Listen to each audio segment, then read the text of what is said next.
ውድ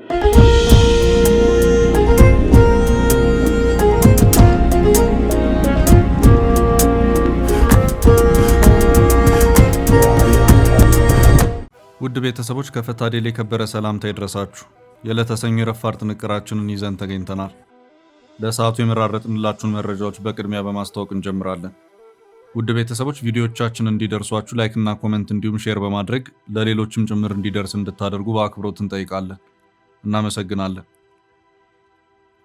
የህወሓት ሊቀመንበርና ዳግም ተመልሷል የተባለው የትግራይ ክልላዊ መንግስት የሆኑት ደብረጽዮን ገብረ ሚካኤል ተስፋ ቆርጠናል ሲሉ በትላንትናው ዕለት መቀሌ ላይ ተናግረዋል።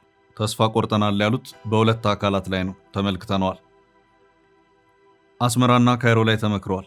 ከቀናት በፊት ከካርቱም አስመራ ተጉዘው ከኢሳያስ ጋር የመከሩት የሱዳኑ ጀነራል አብዱል ፈታህ አልቡርሃን በዕለቱ ወደ ሀገራቸው የተመለሱ ሲሆን አሁን ደግሞ የኤርትራ የውጭ ጉዳይ ሚኒስትር ኦስማን ሳላህ ካይሮ ገብተው መክረዋል። የካይሮንም ምክር ይፋ አድርገዋል፣ ተመልክተነዋል።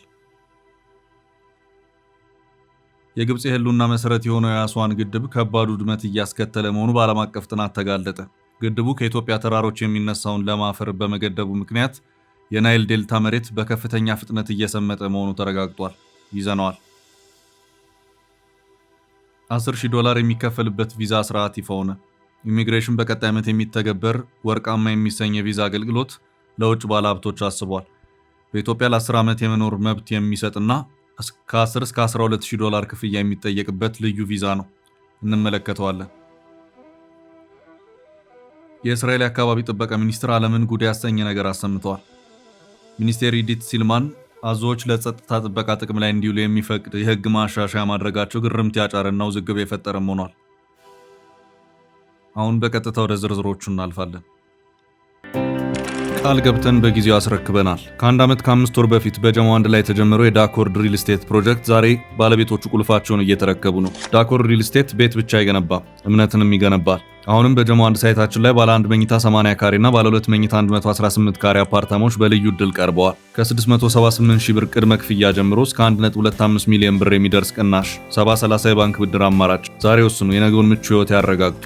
0911 057674 0926 930578 ዳኮርድ ሪል ስቴት በልዩነት የተገነባ።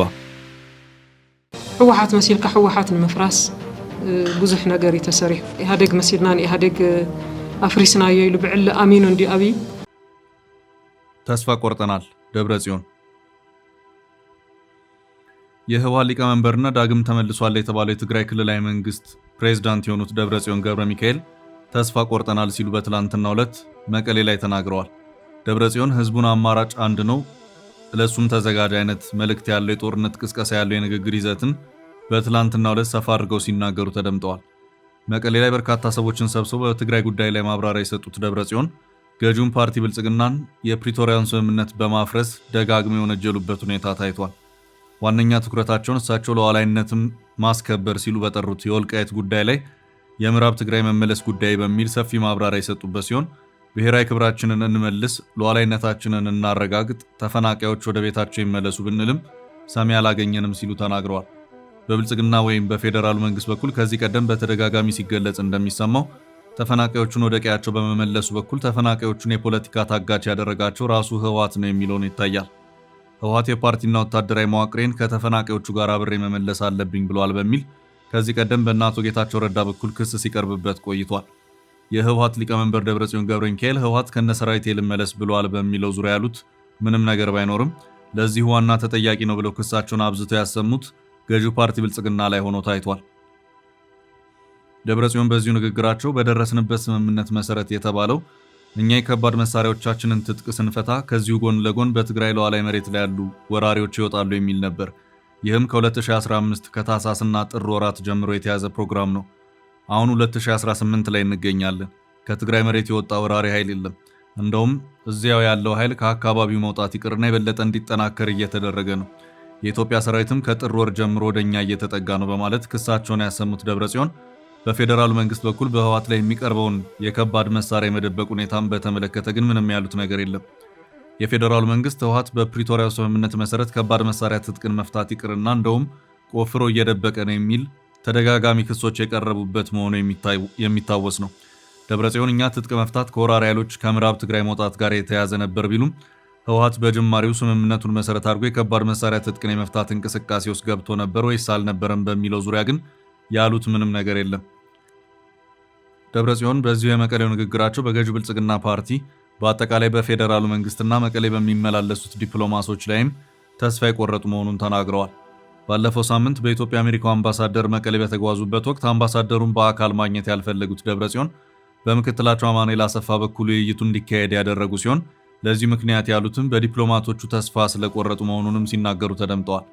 ደብረጽዮን በዚሁ ንግግራቸውን መቀሌ ከሚጓዙት ዲፕሎማቶች ጋር መነጋገር ጊዜ ማጥፋት ነው፣ የሚመጣ ለውጥ የለም ሲሉም ነው የተደመጡት። የአፍሪካ ህብረት ልዩ መልእክተኛ የቀድሞ የናይጄሪያ ፕሬዝዳንት ኦሉሴጉን ኦባሳንጆ መቀሌ ተጉዞ የነበረ መሆኑን የገለጹት ደብረጽዮን በአጠቃላይ በእነዚህ የመቀሌ ዲፕሎማሲ ጉዞዎች ይህ ነው ሊባል የሚችል ተጨባጭ መፍትሄ ሊያመጣ የሚችል አላየንም ሲሉም በዚሁ በትላንቱ የመቀሌ መድረክ ላይ ተናግረዋል። እነሱ የሚሉን እረፉ፣ ሰላም አውርዱ ነው፣ እኛ ደግሞ የምንለው ችግር አለብን ነው ያሉት ደብረጽዮን ቁም ነገሩ አምባሳደር መምጣቱ አይደለም፣ ዋናው ቁም ነገር ብልጽግና ትግራይን ግዛት የመመለስ ምንም አይነት ፍላጎት የሌለው መሆኑ ነው። ከዚህ መንግስት በኩል የሚከበር ሉዓላዊነትና የምንጠብቀው ሰላም የለም። እኛ በቃ ቆርጠናል፣ እንወያይም ብንል መልስ የለም ሲሉም ነው የተናገሩት። ደብረጽዮን ተስፋ ቆርጠናል ከሚለው የመቀሌው ንግግራቸው ጀርባ ህወሓት በግልጽ ወደ ጦርነት የመግባት ጽኑ ፍላጎት እንዳለው ያመላከቱበት ሁኔታ ታይቷል። ተስፋ ቆርጠናል ሲሉ የተሰሙት በፌዴራሉ መንግስት እንደዚሁም አካሄዳቸው አደጋ አለው፣ አደጋው ቀጠና ያለመረጋጋትን ጭምር ያስከትላል፣ ይቅርባችሁ በማለት መቀሌ እየሄዱ ምክራቸውን በሚሰጧቸው ዲፕሎማቶች ላይ ጭምር ነው። ደብረጽዮን ከዚሁ ጋር በተያያዘ የመቀሌ ተጓዥ ዲፕሎማቶችን ጉዞ ትርጉም የሌለውና ጊዜ እንደማጥፋትም ጭምር በመቁጠር አጣጥለውታል። የአሜሪካው አምባሳደር ርቪን ማሲንጋ ባለፈው ሳምንት መቀሌ በሄዱበት ወቅት በህወሓት አመራሮች በኩል የተደረገላቸው የኩርፊያ አቀባበልና ደብረጽዮንም አምባሳደሩን ማግኘት አለመፈለጋቸው ህወሓትን ዋጋ ያስከፍለዋል የሚሉ አስተያየቶች እንዲሰጡ እያደረገም ነው። የትራምፕ አስተዳደር በስቴት ዲፓርትመንት አማካኝነት የቀጠናውን ሰላም ሊያናጉ ይችላሉ ባላቸውና በደፈናው አክራሪ ሲል በጠራቸው የህወሓት አመራሮች ላይ ቪዛ እገዳ የጣለ መሆኑን እንዳስታወቀ የሚታወስ ነው። አሁን ባለው አካሄድና ከትላንቱ የደብረጽዮን ማብራሪያ መረዳት የተቻለው ህወሓት አሁንም ከአሜሪካ ጋር የተካረረ ዲፕሎማሲ ሰጣ ገባ ውስጥ ሆኖ እንደሚቀጥል ነው። ተስፋ ቆርጠናል የተባሉ በዲፕሎማቶችም ጭምር ነው። ከገዢው ፓርቲ ጋር በተያያዘም ደብረጽዮን ከብልጽግና የምናገኘው ሰላም የለም ሲሉም ተደምጠዋል።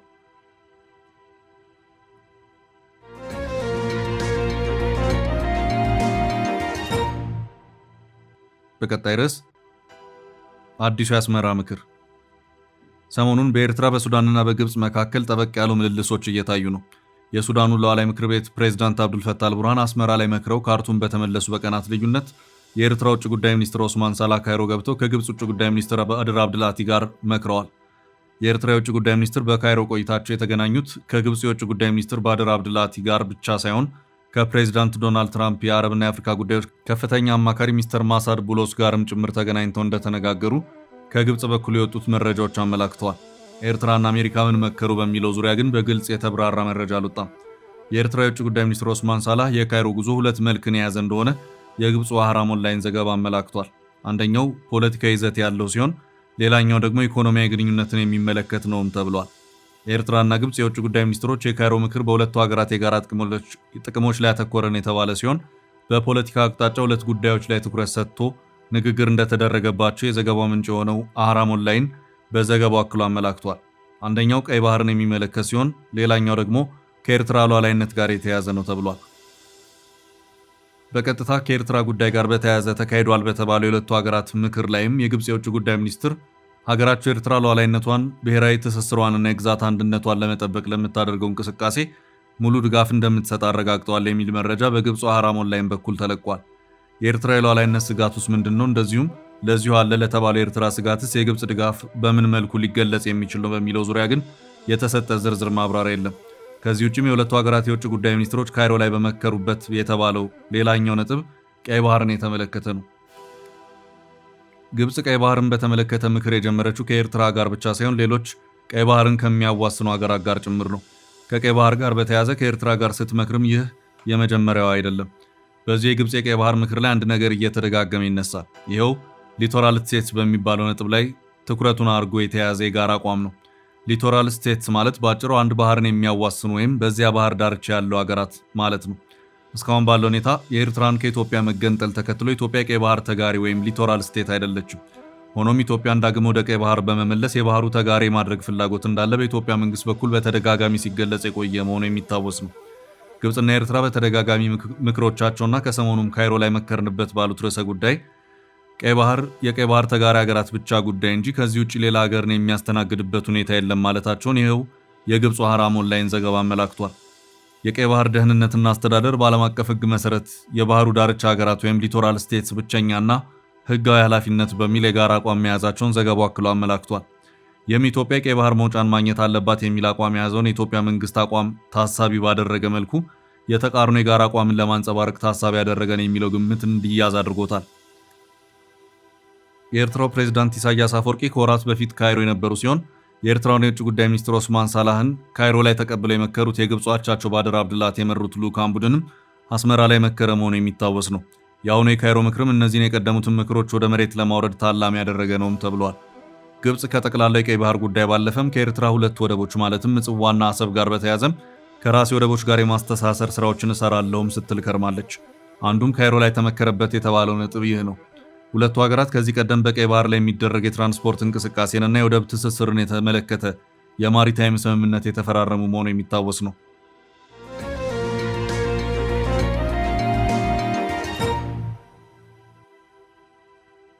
በቀጣይ መረጃ ግብጽ ላይ የቀረበው ከባድ ክስ ግብጽን ከጎርፍ አደጋ እንደሚጠብቅና የውሃ እንዲሁም የኤሌክትሪክ አቅርቦትን እንደሚያረጋግጥ ለብዙ ዓመታት ሲነገርለት የኖረው የአስዋን ከፍተኛ ግድብ አሁን ላይ ግን በታችኛው ተፋሰስ አካባቢ ላይ እጅግ ከባድ የሆነ የተፈጥሮና የአካባቢ ውድመት እያስከተለ መሆኑን ታይምስ ኦፍ ኢንዲያ ይፋ ባደረገው የምርምር ዘገባ አመልክቷል።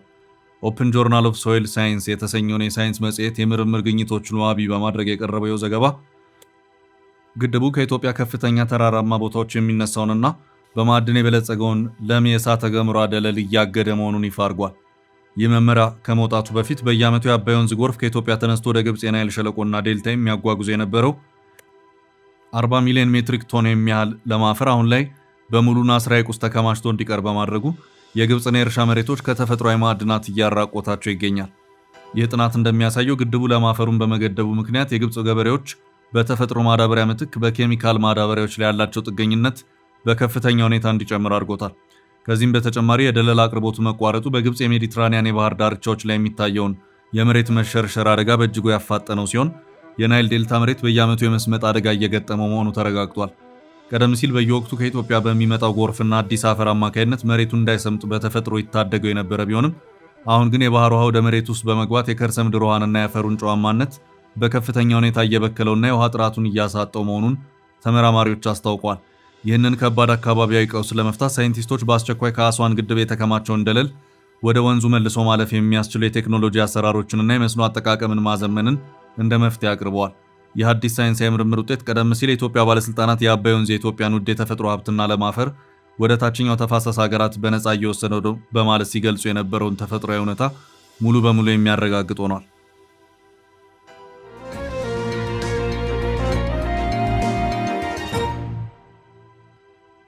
በቀጣይ ርዕስ $10,000 የሚከፈልበት የኢትዮጵያ ቪዛ፣ ወርቃማው ቪዛ። ኢትዮጵያ ለ10 ዓመት የሚቆይና ከ10 እስከ $12,000 ክፍያ የሚጠየቅበት ልዩ የቪዛ አገልግሎት ልታወጣ መሆኑ ተሰምቷል። ቪዛው ወርቃማ ቪዛ ሲሰኝ የውጭ ሀገራት ባለሀብቶችን ኢላማ ያደረገ ነው። የኢሚግሬሽንና ዜግነት አገልግሎት አይሲኤስ ለሀገሪቱ ኢኮኖሚ ከፍተኛ አስተዋጽኦ ለሚያበረክቱ የውጭ ሀገር ባለሀብቶች የሚሰጥና እስከ 10 ዓመት የሚያገለግለው ጎልደን ቪዛ ካርድ በያዝነው 2019 በጀት ዓመት ለአገልግሎት እንደሚያበቃ ነው የገለጸው። ይህ ወርቃማ ቪዛ ተብሎ የተሰየመው የመኖሪያ ፍቃድ እንደ ተባበሩት አረብ ኤምሬትስ፣ ዩኤኢ ባሉና በሌሎችም ሀገራት በካርድ መልክ የሚሰጥና ለውጭ ባለሀብቶች፣ ኢንቨስተሮች ልዩ መብቶችን የሚያጎናጽፍ መሆኑ ተገልጿል። የ10 ዓመት የጎልደን ቪዛ ካርድ በዋናነት ከፍተኛ መዋለ ንዋይ በማፍሰስ ኢትዮጵያ ውስጥ መስራት ለሚፈልጉ ባለሀብቶችና ለቤተሰቦቻቸው የረጅም ጊዜ ዋስትና ለመስጠት ታስቦ የተዘጋጀ ነው። የኢሚግሬሽን ካርዱን ጎልደን ቪዛ ሲሰይመው ካርዱ የሚያስገኘው ልዩ ጥቅምና መብትን ከግምት በማስገባት መሆኑን ገልጿል። ዋና ዓላማው በኢትዮጵያ ኢንቨስት የሚያደርጉ የውጭ ባለሀብቶች መዋለ ንዋይ አፍስሰው እዚህ ሀገር ላይ ዋስትና ተሰምቷቸው እነሱና ቤተሰቦቻቸው ረጅም ጊዜን አስበው ከኢትዮጵያ ጋር ተሳስረው እንዲሰሩ ለማበረታታት ስለመሆኑ ተብራርቷል። ወርቃማው ቪዛ የሚያጎናጽፋቸው ጥቅሞች መካከል በኢንቨስትመንት መጠን ህጋዊ ነዋሪነትን ማረጋገጥም ይገኝበታል። አንድ የውጭ ዜጋ ኢትዮጵያ ላይ ሲኖር ህጋዊ መኖሪያ ፍቃድ ወይም ትውልደ ኢትዮጵያዊ መታወቂያ ሊኖር የሚገባ ሲሆን እንደ ቪዛው አይነት በአጭር ጊዜ ወይም በተገደበ መልኩ እንጂ መኖር መብት አይኖረው። ጎልደን ቪዛ ግን ለምሳሌ $10 ሚሊዮን እና ከዚያ በላይ ኢንቨስት ያደረገ ከሆነና አመልካቹ ከማንኛውም የጸጥታ ስጋት ነፃ መሆናቸው ሲረጋገጥ ካርዱን የሚወስድ ሲሆን ኢትዮጵያ ውስጥ ህጋዊ ነዋሪ መሆናቸው ይረጋገጣል። አገልግሎቱን ለመጀመር የሚያስፈልጉ የአዋጅና የደንብ ማሻሻያዎች በሚኒስትሮች ምክር ቤትና በህዝብ ተወካዮች ምክር ቤት በኩል ጸድቀው መጠናቀቃቸውን ተቋሙ አረጋግጧል። በአሁኑ ወቅት ዝርዝር ማስፈጸሚያ መመሪያዎችን ከፍትህ ሚኒስቴር ጋር የማጠናቀቅ የመሰረተ ልማት ዝርጋታና የካርድ ዝግጅት ፐርሶናላይዜሽን ስራዎች እየተከናወኑ እንደሚገኙ ተገልጿል። ካርዱን ለማግኘት $10 ሚሊዮን ወይም ደግሞ $5 ሚሊዮን ኢንቨስት አድርጎ ለበርካታ ኢትዮጵያውያን የሥራ ዕድል የፈጠረ ከሆነና ከሁለት አንዱን መስፈርት ካሟላ ያገኛል የሚል መስፈርት ቢቀመጥም ቀጥሎ ዝርዝር መስፈርት ይወጣለታል ተብሏል። አስፈላጊው የህግና የቴክኖሎጂ ዝግጅቶች ተጠናቆ የጎልደን ቪዛ ካርዱ በ2019 በጀት ዓመት ውስጥ ለባለሀብቶች መሰጠት ይጀምራል ተብሏል። ባለሀብቶች ይህንን የ10 ዓመት የጎልደን ቪዛ ካርድ ለማግኘት ለመደበኛ አገልግሎት $10,000 ለአስቸኳይ ወይም የኤክስፕሬስ አገልግሎት $12,500 መክፈል የሚጠበቅባቸው ይሆናል። ኢትዮጵያ በታሪኳ ለውጭ ኢንቨስተሮች የረጅም ዘመን የመኖሪያ ፍቃድ የመስጠት ልማድ የላትም። ከዚህ ቀደም የውጭ ባለሀብቶች ከ1 እስከ 3 ዓመት የሚታደስ የቢዝነስ ቪዛ እና የመኖሪያ ፍቃድ አገልግሎት ብቻ ነበር የሚያገኙት። ለውጭ ሀገራት ነዋሪዎች ረጅም ዘመን የመኖሪያ ፍቃድ የሚሰጠው በተለምዶ አጠራር ቢጫው ካርድ የሚባለው ቪዛ ሲሆን ይህም በውጭ ሀገር ለሚኖሩ ትውልድ ኢትዮጵያውያን ብቻ የሚሰጥ ነበር። የኢትዮጵያ ጎረቤቶች ይህን አሰራር ቀደም ብሎ የጀመሩ ሲሆን ኬንያ ከ100,000 ኢንቨስትመንት ጀምሮ ወርቃማ ቪዛ ስትሰጥ፣ ግብጽ በተመሳሳይ ከ100 እስከ $400,000 ኢንቨስትመንት ከ3 እስከ 10 ዓመት ልዩ የመኖሪያ ፍቃድ ለኢንቨስተሮች ትሰጣለች። ጅቡቲ፣ ሶማሊያ እና ሱዳን ግን የዚህ አሰራር እንደሌላቸው መረጃ ይጠቁማል።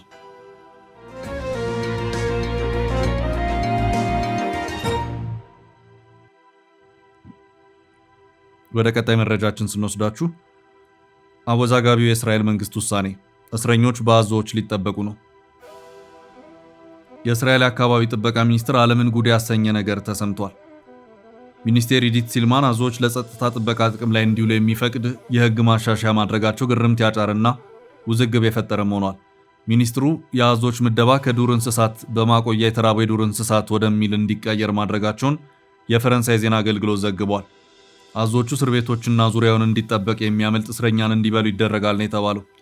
ከዚህ ቀደም ፍልስጤማውያን ተይዘው የሚገኙባቸውን እስር ቤቶች በአዞዎች በመክበብ ለመጠበቅ የሚያስችል የህግ ረቂቅ አቅርበዋል የተባሉት ቀኝ አክራሪው የእስራኤል የብሔራዊ ደህንነት ሚኒስትር ቤን ጋቪር ውሳኔውን በደስታ መቀበላቸውን ገልጸዋል።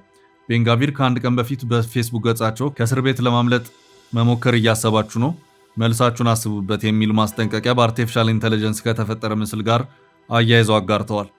በምስሉ የብሔራዊ ደህንነት ሚኒስትሩ አንገቱ ላይ የቀበቶ መጎተቻ የተደረገለት አዞ ይዘው ይታያሉ። በዚህ የፌስቡክ መልእክት ሚኒስትር ቤን ጋቪር እና ሲልማን እስር ቤቶችን በአዞዎች ለመክበብ እየተባበሩ ነው የሚል ጽሑፍ አብሮ እንደሰፈረ የፈረንሳይ ዜና አገልግሎት ዘግቧል። የእስራኤል የተፈጥሮና የፓርኮች ባለስልጣን ግን የሚኒስቴሩን ሐሳብ እንደተቃወመ የእስራኤሉ ቻናል 13 የቴሌቪዥን ጣቢያ ዘግቧል። አሁን የተደረገው የምደባ ለውጥ እንስሳቱን በተመለከተ የሚደረገውን ቁጥጥር ከተፈጥሮና ፓርኮች ባለስልጣን ወደ ጸጥታ አካል የሚዘዋወርም ይሆናል። ሚኒስትሩ ለጸጥታ ዓላማ አስፈላጊ ናቸው ብለው ከወሰኑ በዚህ ህግ መሰረት አደገኞቹን የናይል አዞዎች እንዲራቡ ጭምር ይፈቀድላቸዋል ተብሏል። ለጋዛው ጦርነት ቀጥተኛ ምክንያት የሆነውና ሐማስ መስከረም 26 ቀን 2016 ከፈጸመው ጥቃት በኋላ የተያዙ የቡድኑ ታጣቂዎች በሚገኙበት የኬትዚዮት እስር ቤት ዙሪያ ቤን ጋቪር አዞዎች የማስፈር ዕቅድ እንዳላቸው የእስራኤል መገናኛ ብዙሃን ቀደም ብለው መዘገባቸው ይታወሳል። ውድ ቤተሰቦቻችን ለዛሬ ያዝንላችሁን ርዕሰ ጉዳዮች እዚህ ላይ ቋጨን። ላይክ፣ ሼር እና ኮሜንት በማድረግ ለቻናላችን ድጋፋችሁን መግለጽ እንዳትዘነጉ እያልን ከሌሎች መረጃዎች ጋር ደግመን እስክንገናኝ ቸር ያሰማን ስንል ተሰናበትን።